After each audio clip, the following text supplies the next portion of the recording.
This is Ken Doherty. He's also an investigator with the Illinois Department of Revenue. This is a request for a copy of the delegation of authority order. Right, and I talked to my boss about that, and he said that my badge is that. Badge is the authority.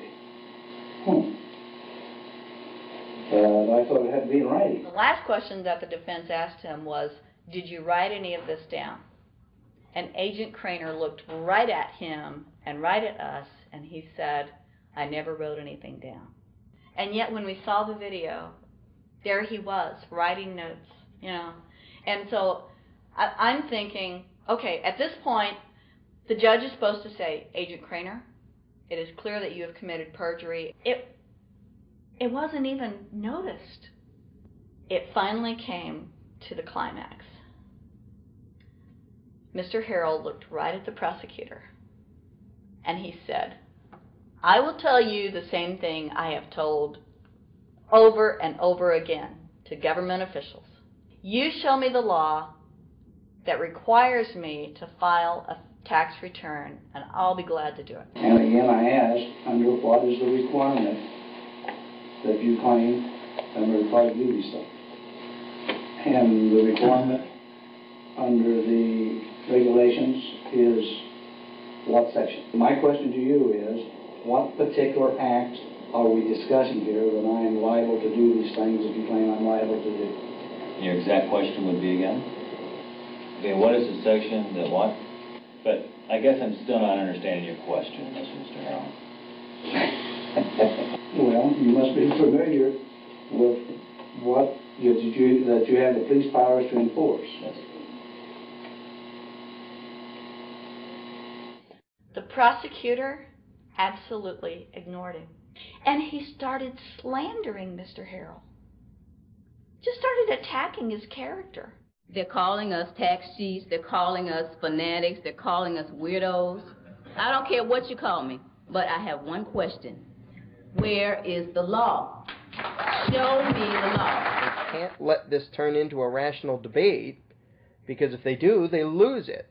So they have to insult people and say it's frivolous. We felt like that there was an overall arrogance and that they were railroading Mr. Harrell and wanting us to participate. Judge Coogan, he looked right at us and he said, I will instruct the jury according to the law. We were sent to deliberation. The judge promised us that he would give us the law. And we looked and we looked and it was not there. We wrote a note to the judge asking for a copy of the law. 10 minutes later, we get a note back. You have everything you need, but there was no law. And he had promised us. At that point, I felt betrayed. I felt like this man promised us the law, and that's what this whole thing is about, the law. We request it, and he still denies us the law. And the reason they didn't do it was why? Because there is no law. Remember, we're talking about the Illinois state law here, okay, which is a law in Illinois. So we got out that law, and we read it several times, and I said, okay, wait, you know, because they kept saying, but this is a law in Illinois. And I said, look at the beginning of it. It says, anyone required to file a federal income tax return is required to file an Illinois tax return. I said, if it is true that he's not required to file a federal return, then that nullifies the Illinois law. Two people, they kept saying, but he's going to get by with it. And I said, what is he getting by with but his rights? If there is no law, he's not breaking a law. He's just standing on his rights. Are we going to deny him that? That's when this one juror sat back and kind of rolled his eyes and he said, you mean we don't have to pay taxes?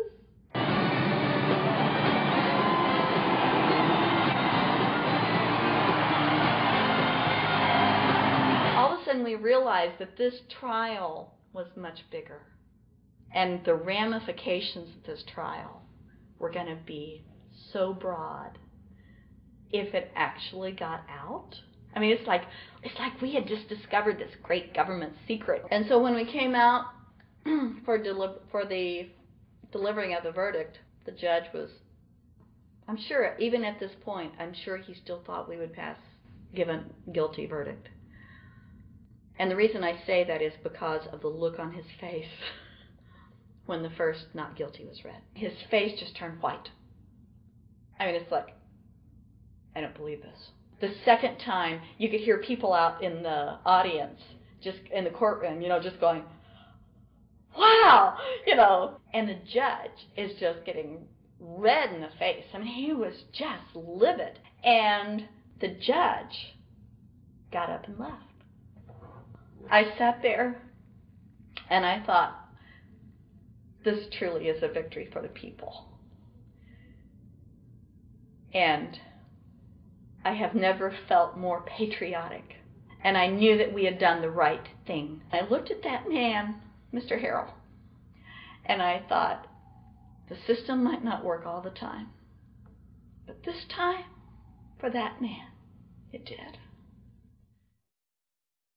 In November 2004, the government arrested former IRS criminal investigator Joe Bannister. They charged him with fraud for telling the American people the truth about the income tax laws. The jury obviously agreed with Joe. Well, it just showed Mr. Bannister to be honest and straightforward and working within the law.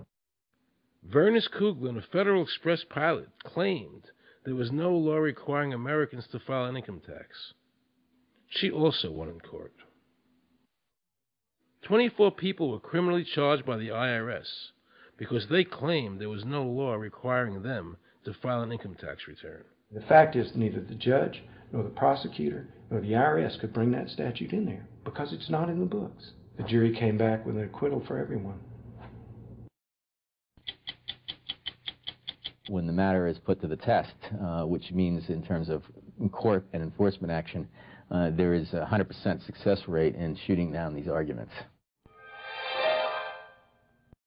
The mafia has a code, and they follow it, and it's a code of honor.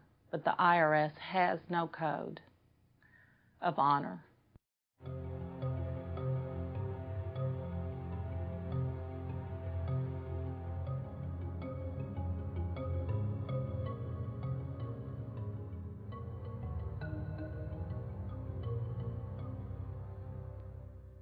Meet Judge Dawson, a federal judge presiding over the Irwin Schiff tax case, who denied Irwin the ability to prove to a jury that there was no law requiring Americans to file an income tax return. He denied Irwin the right to prove to a jury there was no law by stating, "I will not allow the law in my courtroom." But the judge made sure the government never had to show the law as written by telling the jury, "You must follow the law as I give it to you." Nobody can know what the law is, because the law is what the judges say the law is. The lower courts today will not allow people, especially in tax cases, to bring in Supreme Court decisions as their evidence.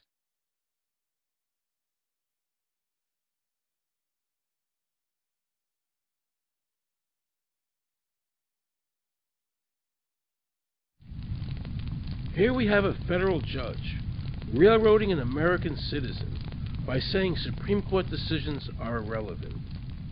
And again, nothing from the press defending our freedoms.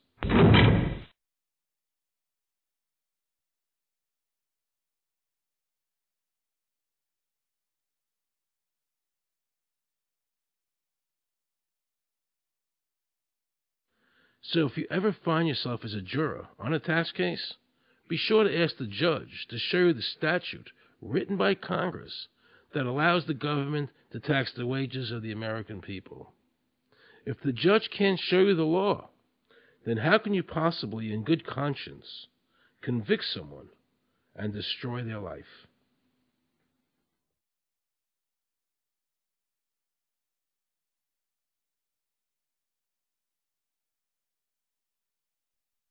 Let's see how the IRS treated one of America's greatest heroes, and someone I cherished as a child.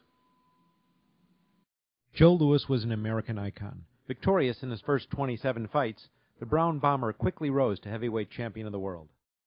His 1938 knockout of German Max Schmeling, who represented Hitler's Aryan ideal, earned him the admiration of millions of Americans. Is watching carefully. Lewis nudges him right to the body, a left hook to the jaw, and Schmeling is down. The crowd is high. Right after Pearl Harbor was bombed, Joe had a title fight where he donated his fee to Navy War Relief. Well, I'm not working for nothing. I'm working for my country, and I think that's about the greatest piece of work that anybody can do. Well, I certainly agree with you for that, but